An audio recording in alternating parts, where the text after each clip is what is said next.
Hello students. अभी previous lecture में आपने फाइंड आउट किया एक रिंग है जो कि चार्ज है, उसकी सरकमफेरेंस पे चार्ज दे रखा है कैपिटल क्यू, उसकी रेडियस दे रखी है, ठीक है। और आपने पोटेंशियल फाइंड आउट कर लिया। अब हमें ये देखना है कि ये पोटेंशियल कहाँ पर मैक्सिमम होगा, कहाँ पर ये मिनिमम होगा। तो आप देख पा रहे हैं यहाँ पर इस रिलेशन में सारे फैक्टर आपके कांस्टेंट हैं, ठीक है। तो इस रिलेशन को मैं पहले नोट डाउन कर लेता हूँ। मुझे दे रखा है v due to a ring, this is 1/2 epsilon naught and here you have lambda by 2 epsilon node into r divided by r square plus x square। तो यहाँ पर देखिए ये पॉइंट आपका एक्सिस पे कहीं पे भी कहीं और भी हो सकता था, यहाँ पे भी हो सकता है, यहाँ पे भी हो सकता है, सेंटर पे भी हो सकता है। जितने भी पॉइंट हैं आपके एक्सिस पे वहाँ पे कहीं भी हो सकता था। तो अगर पॉइंट ऑफ ऑब्जर्वेशन की पोजीशन चेंज होगी तो ना तो आर चेंज होगा ना लैम्डा चेंज होगा, सिर्फ distance between the centre and point of observation वो वेरी होगा। तो यहाँ से मैं लिख सकता हूँ ये जो पोटेंशियल है रिंग की वजह से एक्सियल पॉइंट के ऊपर, this will B function of x. तो एक्स वेरिएबल है और v इसका फंक्शन हो गया। तो अब यहाँ पर अगर आप इसका ग्राफिकल वेरिएशन देखें तो देखिए ग्राफिकल वेरिएशन क्या रहेगा।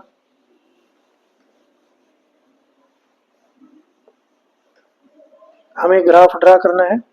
देखिए आपका जो चार्ज है वो पॉजिटिव है, तो पॉजिटिव चार्ज की वजह से पोटेंशियल भी आपका पॉजिटिव होगा, ठीक है। तो यहाँ पर अगर मैं ग्राफिकल वेरिएशन देखता हूँ, वर्टिकल एक्सिस के अलोंग मैंने v ले लिया potential and this is the function of x and I am taking x along the horizontal axis, okay, and this is the point corresponding to the center of the ring। अगर आप उधर जाएंगे तो x की value बढ़ रही है, x की वैल्यू बढ़ेगी तो v क्या होगा, घटेगा, ठीक है। एंड अगर आप सेंटर पॉइंट पे आएंगे तो x की वैल्यू हो जाएगी 0। इन दैट केस हमारे पास जो पोटेंशियल होगा v दैट विल बी, देखिए मैं v सेंटर निकालता हूँ यहाँ पे, v due to the ring, और कहाँ पर निकाल रहे हैं आप, इसके सेंटर के ऊपर निकाल रहे हैं। So for the centre you have to put, जो भी आपका v रिंग का रिलेशन है उसमें आप लिमिट लगा देंगे x इज इक्वल टू 0, ठीक है। आपने ये कंडीशन लगा देनी है इसके ऊपर। तो अगर x इक्वल टू 0 लेंगे तो आप सेंटर पे आ जाएंगे। तो यहाँ पे मेरे पास आ जाएगा, मैं इसको मान लेता हूँ this is v naught, v at the centre and v naught this will be equal to, यहाँ पे x की वैल्यू 0 रख दो तो मेरे पास आ जाएगा lambda by 2 epsilon node, okay. अगर आप लैम्डा की वैल्यू रखेंगे तो लैम्डा की वैल्यू है q by 2 pi r, then you will get this will be q by 2 into 2 4 pi epsilon naught यहाँ पे है ही, and then you have r। तो यही रिजल्ट आ जाएगा हमारा, okay. So this is the question. Variation देखना आपको, तो वेरिएशन आपका यानी कि x इक्वल टू 0 है तो इसकी v की जो वैल्यू होगी that will be lambda by 2 epsilon naught. और उसके बाद अगर आप x की वैल्यू पॉजिटिव या नेगेटिव डायरेक्शन में बढ़ाएंगे तो ये वैल्यू आपकी घटेगी and it will approach to 0 for very large value. तो यहाँ पे इसको बढ़ा देना है, ठीक है। तो ऐसे ही इसका वेरिएशन इधर भी होगा, ठीक है। And it will acquire, it will approach to 0 when x approaches to infinity on either side। So this is the graphical variation। अब आपको फाइंड आउट करना है इलेक्ट्रिक फील्ड। इस चार्ज डिस्ट्रीब्यूशन की वजह से एक्सिस के किसी भी पॉइंट के ऊपर आपको अगर इलेक्ट्रिक फील्ड फाइंड आउट करना हो तो आप क्या करेंगे, v का डिफ्रेंशिएशन कर देंगे विद रिस्पेक्ट टू वेरिएबल। अब यहाँ पे आपका जो फंक्शन है v that is function of x, तो यहाँ पे d v by d x ले लेंगे हम, ठीक है। सो अब ई फाइंड आउट करते हैं, तो हमारे पास आ जाएगा ई विल बी इक्वल टू, ठीक है, वेक्टर फॉर्म में चाहे तो वेक्टर फॉर्म में भी निकाल सकते हैं। यहाँ पे आ जाएगा ई, अब वी एक्स का फंक्शन है तो ई भी एक्स का ही फंक्शन होगा, and here you will write the formula d v by d x, और यहाँ पे लगाएंगे x cap, okay. So this is the direction of the electric field. Here I will write E equal to minus d by d x of v, v due to the ring, ये आपका relation है, that is lambda by 2 epsilon naught r divided by root r square plus x square, और इसका differentiation कर देंगे, पीछे अपना x cap आ जाएगा। तो यहाँ पे इसको सोल्व करना है, lambda 2 pi epsilon naught r ये कांस्टेंट है, इनको बाहर ले लें, माइनस साइन भी है, minus lambda 2 epsilon naught r भी आपने बाहर ले लिया।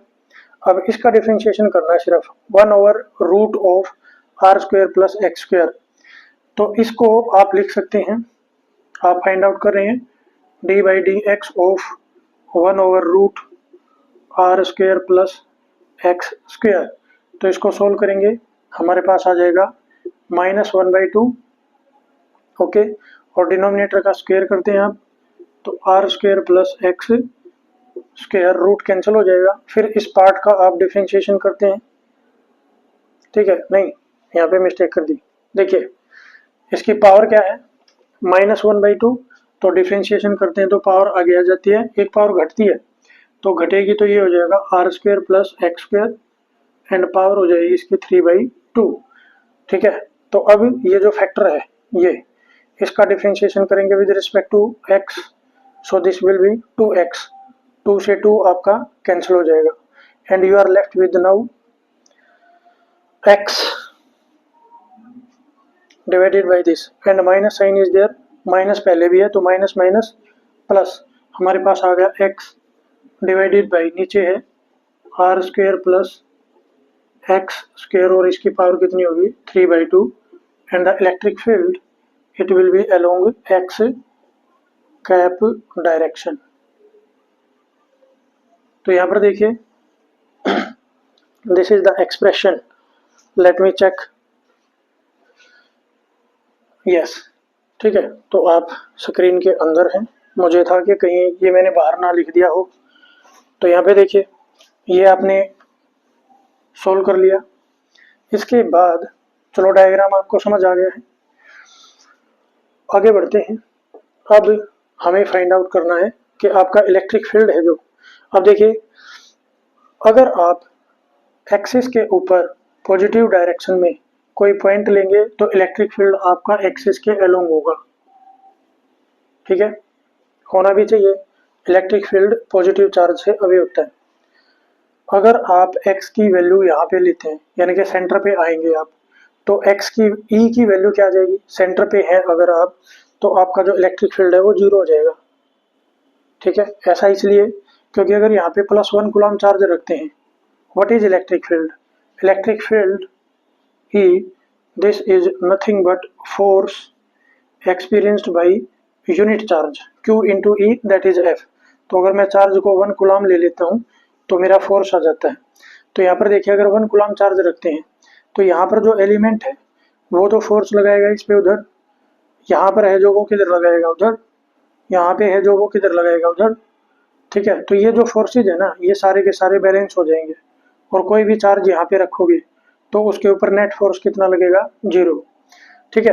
तो इसका मतलब वहाँ पे that is a null point, okay. तो यहाँ पर जो इलेक्ट्रिक फील्ड है E at centre, for centre x is equal to 0, तो इलेक्ट्रिक फील्ड भी आपका क्या आएगा 0, यहाँ पर देखिए वैल्यू पुट करेंगे, and when the value of x is positive E on the axial point where x is greater than 0, ठीक है, तो इलेक्ट्रिक फील्ड की जो डायरेक्शन होगी that will be along x cap, ठीक है। कैसे कैसे पता लगा, यहाँ पर देखिए ये एक्स कैप है और एक्स की ग्रेटर देन जीरो वैल्यू है, तो इसका मतलब पॉजिटिव वैल्यू है, तो यहाँ पे पॉजिटिव एक्स कैप इसकी डायरेक्शन होगी उधर की तरफ, ठीक है। और अगर मान लो आप एक्स की नेगेटिव वैल्यू यानी कि आप इस साइड आ जाते हैं तो एक्स की वैल्यू माइनस होगी, तो माइनस एक्स एक्स कैप, तो डायरेक्शन किधर होगी, इधर, और होना भी चाहिए। अगर आप इस साइड देखेंगे तो इलेक्ट्रिक फील्ड की डायरेक्शन ये होगी, इधर, ठीक है। तो यहाँ पर for x less than zero the direction of electric field it will be minus x cap. मैं ज्यादा छोटा तो नहीं लिख रहा, no it is okay. So now we will see, we have seen at the center E will be 0। अब आपको ये देखना है कि ये मैक्सिमम किधर होगा, किस for what value of x। हमें ये पता लग गया x इक्वल टू 0 के लिए इलेक्ट्रिक फील्ड आपका 0 है, ठीक है। सब्स्टिट्यूट करेंगे for what value of x, हमें ये भी पता है अगर आप x की वैल्यू इन्फिनिटी पुट करेंगे, ठीक है, वेरी लार्ज डिस्टेंस पे आप फाइंड आउट करते हैं, तब भी हमारे x की वैल्यू क्या आ जाएगी, तब भी e की वैल्यू क्या आएगी, 0। You can do it. We are interested to find where on the both side of the origin, on the both side of the centre, for which point the value of electric field will be maximum. तो ये आपको find out करना है किस side इसका जो magnitude है वो क्या होगा, मैक्सिमम होगा। चलिए अब इसको फाइंड आउट करते हैं। तो ये आपका पोटेंशियल का कर्व है, आपने देख लिया है इसको, आगे बढ़ते हैं। तो इसके लिए हम इसको डिफ्रेंशिएट करेंगे इस वाले रिलेशन को, तो हम मेरे पास आ गया curly E by curly X, this must be 0 where E is maximum, ठीक है। तो इसका डिफ्रेंशिएशन करेंगे, तो यहाँ पे आप क्या कर रहे हैं, value of x for E maximum ये फाइंड आउट कर रहे हैं। तो आप इसको सोल्व करेंगे, यहाँ पे हमारे पास आ जाएगा करली ई। देखिए अब ये पार्ट है जहाँ पर एक्स अवेलेबल है, बाकी पार्ट सारा कांस्टेंट है। तो मैं इसको लिख देता हूँ lambda R two epsilon naught and then you have, इसको डिफरेंशिएट करेंगे तो x का डिफरेंशिएशन 1 आ गया, ये part as it is R square plus x square की power 3/2, then you will write minus x as it is and ये power आपकी आगे आएगी यानी कि 3/2 into X R square plus x square की पावर 1 घट गई, so this will B 1/2 and then ये ब्रैकेट में जो भी है इसको डिफरेंशिएट करेंगे and you will gate 2x, ठीक है, bracket close, divided by square of this will be r square plus x square raise to power 3। आप इसको सॉल्व करेंगे और ये आपका कहाँ पर 0 है ये आपको आइडेंटिफाई करना है। तो ये देखिए अब ये 0 वहीं पे होगा जहाँ पे आपका न्यूमरेटर 0 होगा। न्यूमरेटर को थोड़ा सा और सोल्व कर लेते हैं, ठीक है। यहाँ पे आप कांस्टेंट लेके इसको थोड़ा और इजी बना सकते हो न्यूमरेटर को, और इसके लिए मैं क्या कर लेता हूँ lambda into r by 2 epsilon naught, यहाँ से मैं रूट कॉमन ले लेता हूँ। सो मैंने कॉमन लिया है यहाँ पे आर एक्स स्क्वायर, रूट बाहर निकाल लिया मैंने। तो न्यूमरेटर में से, और ये देखो ये डिनोमिनेटर ये यहाँ पे रख देते हैं आर स्क्वायर एक्स स्क्वायर इसकी पावर है 3। देखिए अब यहाँ से रूट बाहर गया है, ये 3/2 है, 1.5 है, ठीक है, 1.5 बाहर गया तो हमारे पास रह गया r square plus x square, ठीक है, माइनस 3/2। अब आप देखिए 2 से 2 कैंसिल हो गया, ओके, और ये बाहर गया तो हमारे पास रह गया 3 into x square, okay. So this is the numerator, जहाँ पर ये 0 होगा वहीं पर आपका ई क्या होगा, मैक्सिमम। आप इसको सोल्व कर लें, you will get r square plus x square minus 3x square this is equal to 0। Solve करेंगे तो हमारे पास आ जाएगा 2x square is equal to r square. आप इसको सोल्व कर लें, हमारे पास आ जाएगा x is equal to plus minus r divided by root 2। So for on the both side, ठीक है, जहाँ पर भी x की वैल्यू क्या होगी, x is equal to plus r by root 2 and x equal to minus r by root 2। यहाँ पर x की, यहाँ पर इलेक्ट्रिक फील्ड E की वैल्यू क्या होगी, मैक्सिमम होगी। Okay, so this is the case and you can see its a graphical variation also.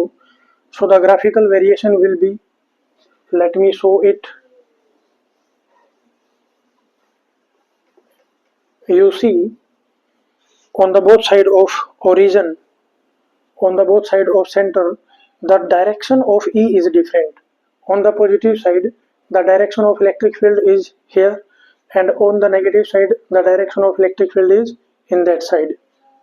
तो यहाँ पे डायरेक्शन ऑफ इलेक्ट्रिक फील्ड आपको फ्लिप करनी है, ठीक है। तो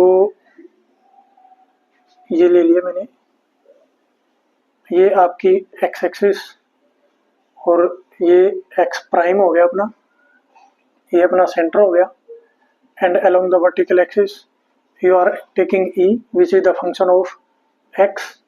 तो अगर पॉजिटिव डायरेक्शन में, आप पॉजिटिव डायरेक्शन में, तो ई मैक्सिमम होगा इस पॉइंट के ऊपर। Okay, so it will B, और सेंटर के ऊपर ई की वैल्यू 0 है, तो यहाँ पर हुआ 0, and let this is for x equal to plus r by root 2, जहाँ पे मैक्सिमा है on the right hand side, तो यहाँ पे हो गया मैक्सिमा, उसके बाद ये घटेगा। So the graph will be like this, ठीक है। ये मिलाना नहीं है इसके साथ, ये इन्फिनिटी पे जाके 0 होगा। अगर आप इधर देखेंगे तो यहाँ पर भी एक पॉइंट होगा where x is equal to minus r by root 2, जहाँ पर ये मैक्सिमम होगा और फिर ये घटेगा। ओके, ठीक है। तो जो आपने v का कारो देखा था, अगर उसको और इसको कंपेयर करेंगे तो v दोनों ही साइड पॉजिटिव था, इधर भी और इधर भी, लेकिन e हमारा वेक्टर क्वांटिटी होती है, तो पॉजिटिव डायरेक्शन में और नेगेटिव डायरेक्शन में दोनों में डायरेक्शन अलग अलग हो रही है। इस वजह से ये जो ग्राफ है ये एक साइड पॉजिटिव और एक साइड नेगेटिव दिखाया गया है, due to reversal in the direction of the electric field. और पोटेंशियल में ऐसा नहीं था। देखिए पोटेंशियल में ये करो था अपना लाइक दिस, ठीक है। v is also function of x, ये आपका x हो गया, ये आपका 0 हो गया। पोटेंशियल यहाँ पे मैक्सिमम था, इलेक्ट्रिक फील्ड यहाँ पे क्या है, 0, ठीक है। You know the differentiation of a constant is always 0, तो यहाँ पे ये रिलेशन है वो भी आपका ग्राफिकली एस्टेब्लिश हो रहा है, ठीक है। Thanks for watching the lecture, keep on sharing if you find my lectures informative.